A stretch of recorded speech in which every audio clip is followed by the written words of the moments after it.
You know, technology can feel like this huge, unmapped territory, right? But what if you had a simple roadmap?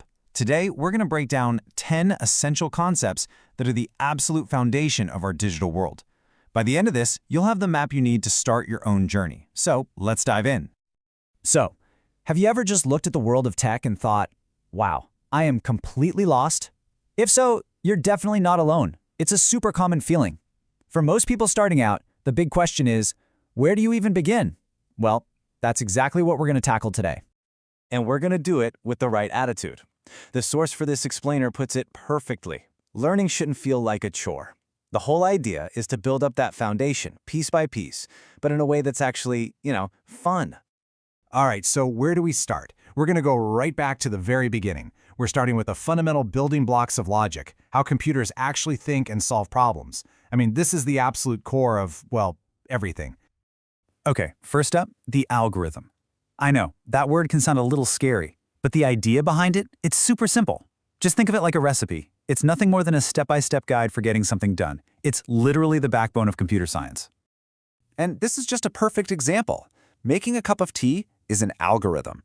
You follow a simple set of steps and you get a predictable result every time.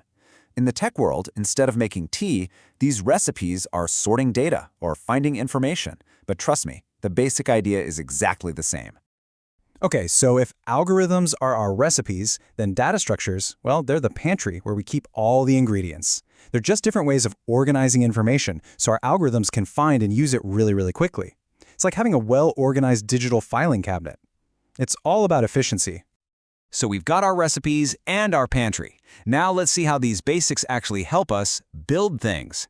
We're moving on to the tools of the trade, the stuff people use to create the very websites and apps you use every single day. A huge concept in this area is something called object-oriented programming, or OOP for short.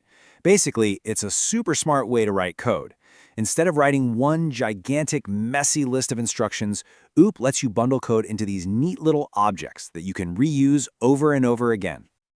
Now, OOP itself is built on these 4 big ideas. Don't worry, you don't need to memorize these names right now, but just know that they're there. They're kind of like the ground rules that make this whole style of programming so organized and powerful. All right, next up is something we are all very, very familiar with, the web. Web development is exactly what it sounds like. It's the art and science of building everything you see and interact with online, from a simple blog all the way to massive social media platforms. And really, the entire web is built on 3 core technologies that work together. You've got HTML, which is like the skeleton. It gives a website its structure. Then there's CSS, which is the stylist. It adds all the color and flair to make it look good. And finally, JavaScript, that's the brains. It makes everything interactive. But wait a second. All that information on websites, like your social media profile or the items in your shopping cart, where does it all live? Well, the answer is databases. They're the massive digital warehouses that store practically everything. And to talk to them, developers use a special language, which is usually SQL. Okay, so we've seen how things are built, but what's running the show behind the scenes? It's time to pull back the curtain and look at the invisible infrastructure that powers pretty much everything we do online. And it all starts with one word: networking. At its core, it's just connecting 2 or more computers so they can talk to each other. And when you take that idea and scale it up to billions of devices all across the globe, well, that's the internet. Now, zoom in on any one of those devices, your phone, your laptop, and you'll find an operating system, or OS. Think of your OS, like Windows or iOS on your iPhone, as the project manager for your device. It juggles all the hardware and software to make sure everything just works. And then there's the cloud. This one sounds mysterious, but it's pretty simple. Instead of keeping all your files and running all your apps right there on your own machine, the cloud just means you're accessing them over the internet from someone else's super powerful computers. Netflix, Google Drive, that's the cloud in action. So this really sums it up nicely. You've got networking connecting everything together. You have the operating system managing each individual device, and then you have the cloud providing all these amazing resources on demand. They're like a team, all working together to give you that seamless experience you expect. Okay, for our last section, let's look to the future. Or really the present. These are 2 fields that are absolutely exploding right now and are literally shaping the world as we speak. First, machine learning. You hear this term all the time, right? It's a really cool part of artificial intelligence. Instead of telling a computer exactly what to do, you feed it a ton of data and let it learn the patterns for itself. It's the magic that lets your phone recognize faces in photos or translates languages in real time.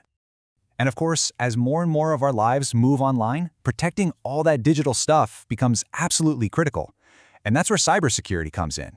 It's all about defending our computer systems, our networks, and our data from bad actors. It's what keeps our digital lives safe. And there you have it. Just like that, you've basically walked through a roadmap of the most important concepts in tech. It's like they say, the journey of 1,000 miles starts with a single step. And honestly, you just took a pretty big one. So after all that, what's the key takeaway? It's pretty simple, really.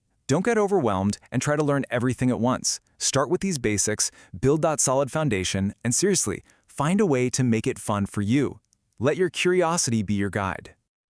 So the map is officially in your hands now. You've seen the whole landscape, from the building blocks of algorithms all the way to the cloud. The only question left is, which part of this amazing world are you going to dive into